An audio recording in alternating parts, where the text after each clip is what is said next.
How did one of the world's poorest countries, China, become, in 30 years, one of the world's richest? There is one word answer: capitalism. Here's how it happened.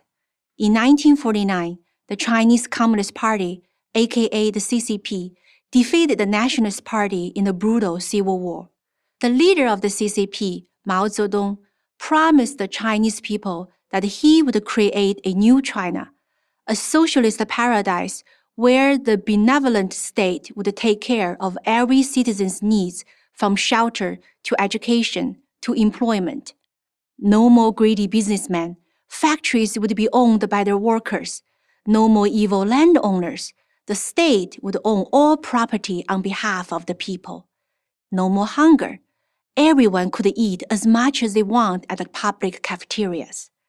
To transform China into this heaven on earth, Mao launched radical socialist reforms.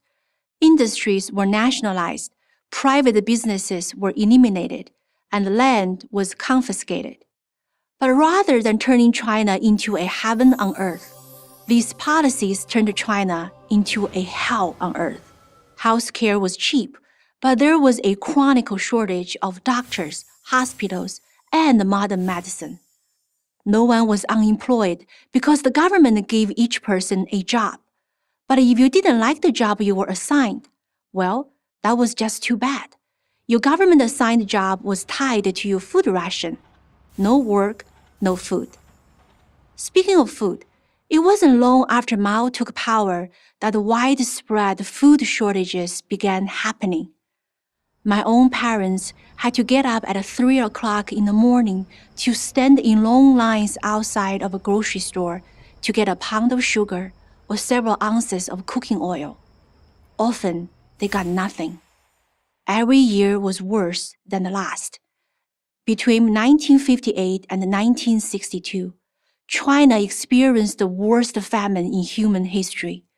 An estimated 45 million Chinese starved to death, victims of their own government's murderous stupidity. Among the lives lost were my uncle, my grandaunt and her family of 5, and my dad's maternal grandmother. At the time of Mao's death in 1976, more than 90% of the Chinese population lived below the poverty line, earning less than $2 a day. The only equality socialism had achieved was an equal distribution of misery.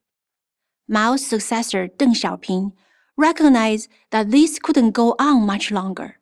The only way to save the CCP's one-party rule was to get the economy going. But how? Deng had no idea. Fortunately for him, a small group of farmers did.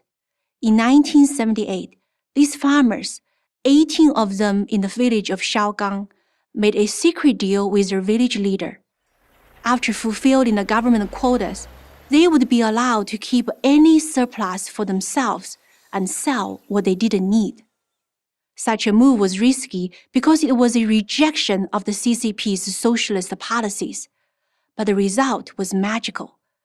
The first year after this deal went into effect, the 18 farmers produced more grain than the entire village had produced in the previous 10 years combined.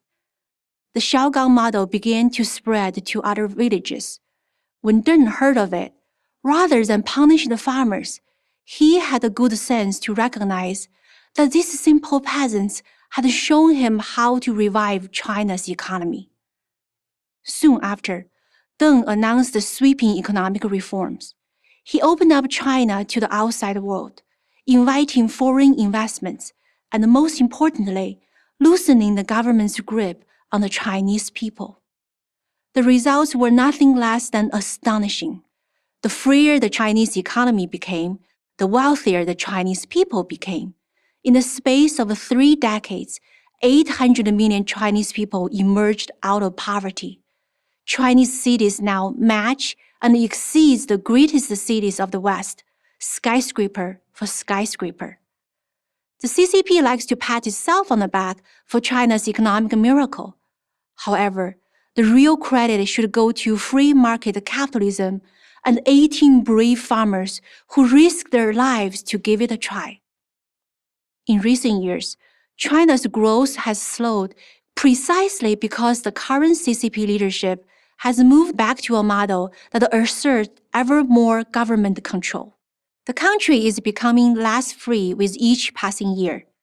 The CCP uses technology such as facial recognition, surveillance cameras, and control of the internet to monitor its citizens' every move.